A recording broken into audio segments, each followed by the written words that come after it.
আসসালামু আলাইকুম বন্ধুরা, ওয়েলকাম ব্যাক মাই চ্যানেল। আপনারা দেখতেছেন সৌদি আরবের কমলার বাগান।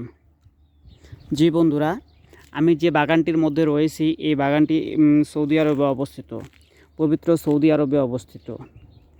ভিডিওটি শুরু করার আগে আপনাদের কাছে আমার একটাই চাওয়া, একটাই রিকোয়েস্ট, যারা এখন পর্যন্ত আমার এই চ্যানেলটি সাবস্ক্রাইব করেননি প্লিজ অবশ্যই আমার এই চ্যানেলটি সাবস্ক্রাইব করবেন আর ভিডিওটিতে একটি লাইক করবেন।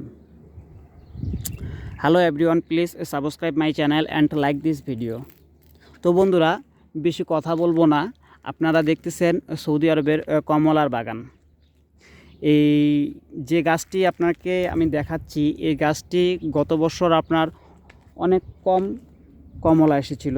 দেখেন পাশে আরেকটি গাছ রয়েছে, এই গাছটির মধ্যে ফুল আসছে, এখনও সম্পূর্ণ ফুল আসেনি। দেখেন ফুল আসতেছে গাছটির মধ্যেও, এই গাছটির মধ্যেও ফুল চলে আসছে, অনেক ফুল চলে আসছে, অনেকগুলো কমলাও হয়ে গেছে। দেখেন ফুল ঝরে গিয়ে কমলাও হয়ে গেছে।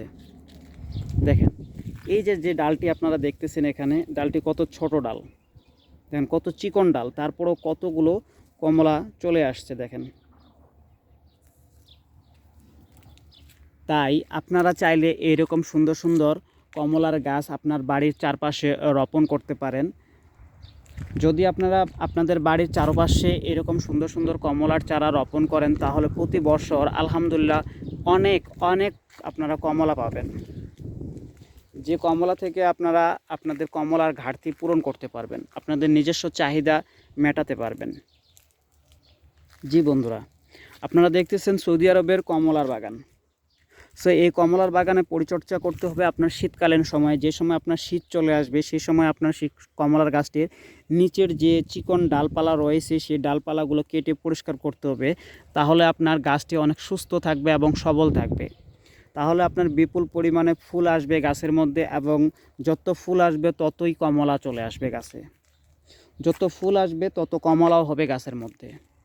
তাই কমলার গাছ রোপণে পরিচর্যার উপযুক্ত সময় হচ্ছে শীতকালীন সময়, যে সময় আপনার শীত চলে আসবে, সেই সময় আপনারা সেই কমলার গাছের নিচের ডালপালাগুলো এভাবে কেটে পরিষ্কার করে রাখবেন। দেখেন আমরা যেভাবে কেটে পরিষ্কার করছি, নিচের গোড়া, নিচে গাছের যে গোড়াটা থাকে সেটি একবারে পরিষ্কার করে রাখবেন, যেন কোনো আগাছা জন্ম না হয় এবং কোনো ছোট চিকন ডালপালা না হয়। তাই আপনারা প্রতি বছর শীতকালীন সময় সেই গাছটির পরিচর্যা করবেন। সো বন্ধুরা, এরকম ভিডিও পাওয়ার জন্য অবশ্যই আমার এই চ্যানেলটা সাবস্ক্রাইব করবেন আর ভিডিওটিতে একটি লাইক করবেন। সো ধন্যবাদ বন্ধুরা এতক্ষণ সাথে থাকার জন্য। আল্লাহ হাফেজ।